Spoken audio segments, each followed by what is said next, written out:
PowerPoint at all, so I'll go in presentation mode. You can go into presentation mode where it does this number, and it's pretty.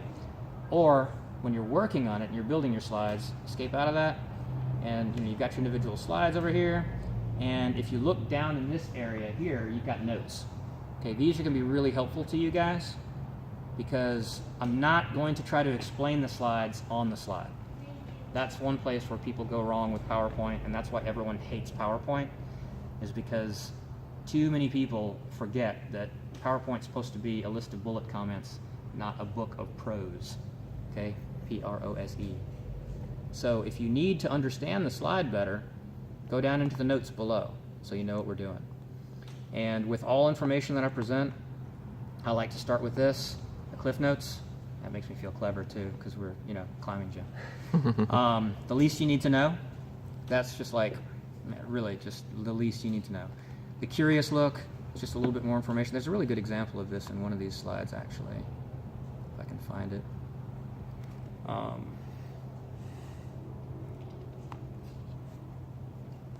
Yeah, this one.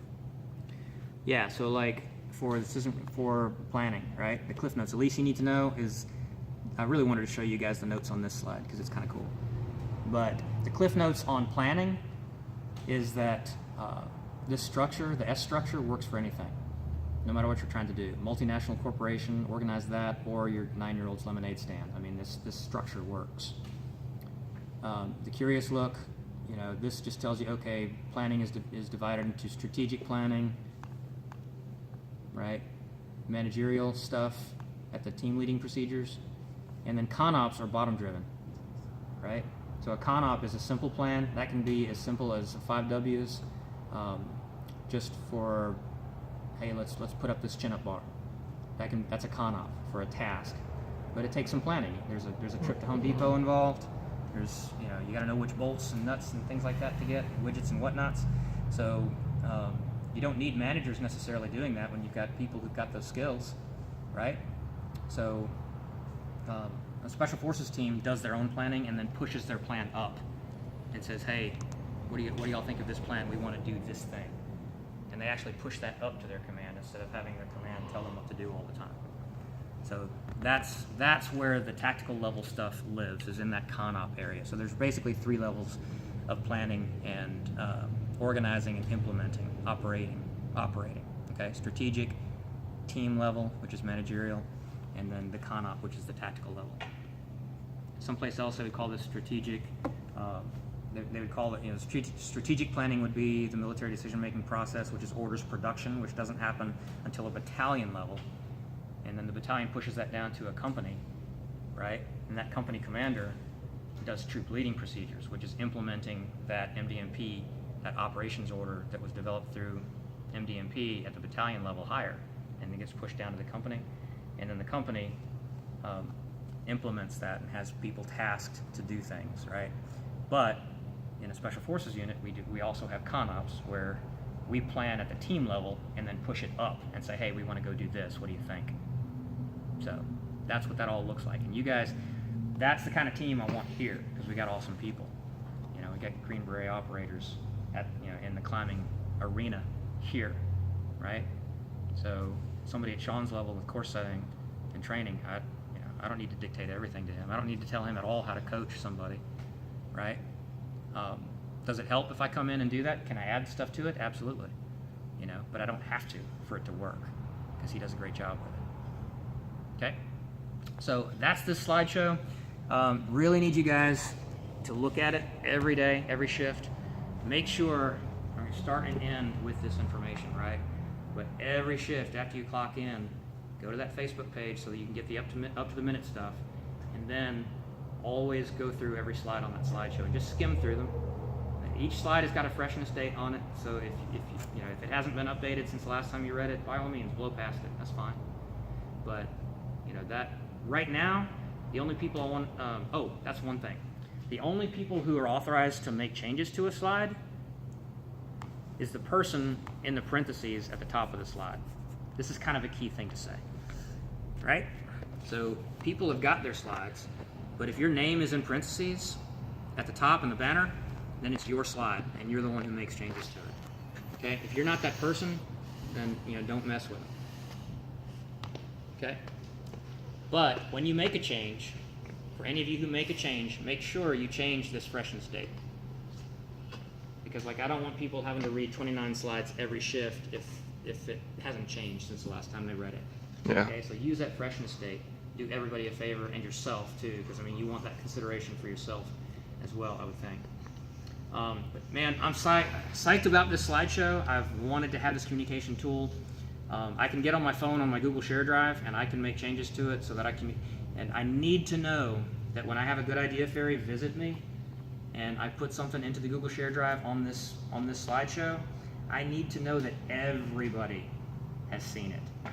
That everybody knows, for example, this, and this is not it's not done right at the moment, but everybody knows how to rack the weights on the weight bench.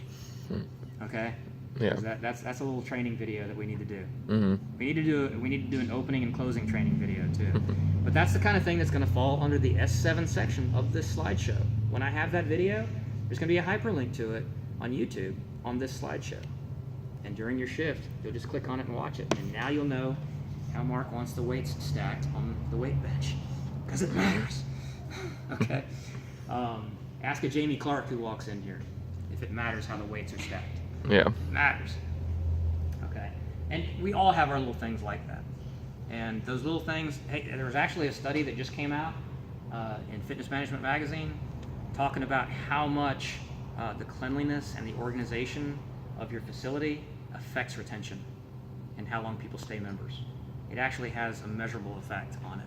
And it makes sense too, especially if you're a climbing gym that deals in a perceived high risk kind of activity. It's not, because we got padded floors and whatever. But Thank you for that. yeah, we do. I tell people that all the Oh time. no, yeah, don't get on the tangent. I'll start. Yeah, but you're right. But because we have that perception, if they see that we're sloppy with our mop bucket, they really do start thinking, I wonder if they're sloppy with their rope anchors too. You know what I mean? I wonder if they're put together right, because that mop bucket isn't. It really makes a difference. And I've said it forever, but promise, I'm not crazy. There are other people who, well, I am a little, but there are other people who say this stuff, and it's all the best people who say this stuff. So on that note, here's what I'm going to leave you guys with. And you'll see this on the Cub Brief and on the Treadstone Crew thing. I am OCD. I do care about organization and cleanliness and stuff like that. I do walk through this place at off hours. I'm an early riser, so I'm here at 6 in the morning all the time, and I see what the closer did the night before. And there are some things that are getting missed because we're not using that checklist. But that checklist will also be updated and a link to it put in this. We're working on that right now. It's going to be a lot more user friendly. The person who took it upon themselves to do the checklist didn't really, I liked the initiative that person showed, but it wasn't really how I would have laid it out. I think it's a little convoluted right now.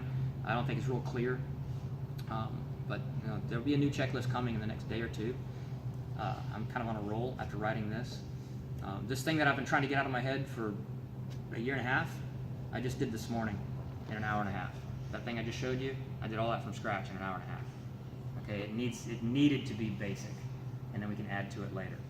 Okay, so that's a skeleton. We're going to put flesh on those bones as we go, because that's the way to do it. You don't wait till you got something perfect to put it out, and that's what's held us up for this long, and it's my fault. But some of the things that are getting missed, I haven't found an unlocked door in forever, thank God. So thank you for that. That's super critical, has to happen. But there are some things that are still getting missed. The conference room is always a mess. Part of the checklist isn't something that happens at the beginning and end of the shift. There is a lot of wandering around that happens during a shift.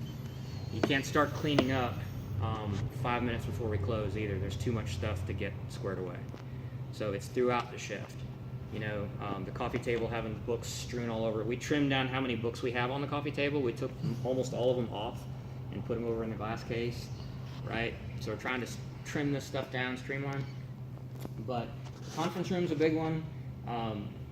Dusting things, okay, has to happen. Having dust and this mat right here, every time I do push-ups on it, there's literally like gritty sand on it that tells everybody, hey, they don't mop this thing, and people sweat all over this thing. going to get MRSA from this. That's exactly what they think. And they're right. That's how that happens. So we used to have, and I haven't checked, so I don't know, but in that janitor closet, which should always remain closed because it's our ugliest space, but that janitor's closet, there's supposed to be a mop that's just for fitness mats that never touches a bathroom floor. There is. And it's got to be labeled mats. Do not use on bathrooms. And I don't know, probably spray paint the handle orange or something, you know, but just make sure people don't miss it, right? Mm-hmm. But these mats, any exercise mat, not the felt covered ones, right, needs to be bleached every day with that mop, okay? So that needs to go on the checklist. You still rolling? Mm-hmm. Okay, cool. Just saw you looking at it funny. I was like, hopefully I haven't been talking for 30 minutes without anything. Nope, we're about to hit an hour. Yeah, I know.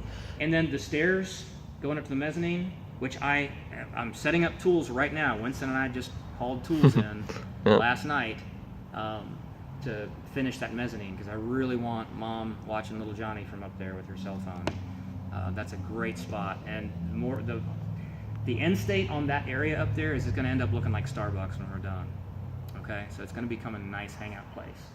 But right now the railing isn't the way I want it, so I need to beef up the railing and do some different things. And there's a couple of other things too. But do me a favor, guys. Don't treat that as a dumping ground. I know it's almost invisible, but it's not quite, especially if you're a silks person. You know, Yeah. You're going to be up high, you're going to look down and see it. It's kind of like in the climbing area. It's like, we actually do see things from up high and look down, which normally wouldn't be seen in another space. So keep that mezzanine uncluttered and clean, moreover. And the stairs going up to it have always got sand all over it. The couch that's up there, I know we're not using it, but you know it's covered with dust and chalk. So you know we just got to get that stuff fixed. The conference room, already said. That area with the kids' toys, all the camp stuff, like the little Nerf guns and things and all that. You know, the Nerf ammo hatchery, as I call that room, right? So that's got to be kept clean. It does have a glass window. People walk past it and they see it. But you're going to start seeing a lot of upgrades. We're doing really well. We've never had more members. We just, you know, I think we had our best month, you know, this past month that we've ever had, and it's consistent. We're doing really well lately. So the more that membership number up there, the more it goes up, the more new stuff members are going to see. And I'm going to communicate that to them. Mm-hmm. I'm going to communicate that when we hit 400 members, we're going to buy new handholds. They're going to start seeing a new lead wall and a new boulder in the middle of the gym. That's why I moved the fitness equipment over there. Make room for the new construction for that boulder to grow and become a bouldering island. Okay? So the more people see that kind of stuff, the more people they'll bring in, the more excited they'll be about our place. Okay? All right, that was a lot, but the key thing is just check that stuff. I need to know that everybody has seen anything I put out. When celebrities write their contracts and they say, you know, I want 23 green M&Ms in my makeup trailer, okay, it's actually not always because they're prima donna idiots. They do that so that they know whether or not the people they have the contract with read the whole contract and are honoring it. Okay, so I need to be able, if I have a good idea, Ferry, and I pull my cell phone out or my computer and I get on my share drive and I put on this Cub Brief or the Treadstone crew page, either one, if I say, yeah, hey, make sure that such and such happens, I really need to know that when I walk in, whoever's on shift has seen it and it happened. You know, so if I put out some information, even like I'm going to start doing some random things like, you know, hey, like one of these, like, okay, so the S2 slide, the intelligence thing, I might, this is the kind of stuff I'm going to start doing. It's also training, or I might put it on the S7 slide for training, right? I might just randomly get on this and say, hey, who is the first person to ever on-site 514? Or I might just say on that Intel slide or the training slide, I might say Elie Chavot was the first person to ever on-site 514. Right? So you don't have to hit save, whatever. And then I really need to be able to walk into the gym that day, and anybody who's in the gym, you know, of course they should have already read the Facebook page and the slideshow because they're on shift. And I'm reasonable. I'm not going to do it like in the first 5 minutes that we're open. I get it. But sometime toward the end of that shift, I want to walk around and I'm going to ask every staff member, down to the newest person, down to Gabe, right? And I'm going to say, hey, who's the first person to ever on-site 514? You know, Where is Camp 4? Who is Ron Kauk? You know what I mean? And I'd love for you guys to do the same thing with silks and parkour and everything, and ask me, because I want to know that stuff better. You know what I mean? Ask, you know, you can put up like, how much do we charge for a backflip class? You know, if that's what we put out, and that's what we're doing that night, well, you gotta have an instructor for that. Yeah. Just randomly do backflips. And then Backflip class. everybody, all the way up and all the way down, should know that answer. So you can start seeing those kind of questions. Okay. Yeah. And I'm not doing it as a gotcha. It's a test. It's a check on learning, is what it is. I'm not doing it as a gotcha. If it keeps falling off and it's not happening, and you guys are blowing me off, then it becomes something different. And that's there's nothing more annoying than being blown off when you're in charge of folks and you sign your name on the front of their paychecks and they're blowing you off. Okay, so please don't do that. Then it will turn into something else, and it will be a gotcha. And I really don't want to be that guy. I don't want to be writing up people left and right and saying, you know, hey, you're just, you know, this isn't working. Get out of here. You know, you're not doing what we tell you.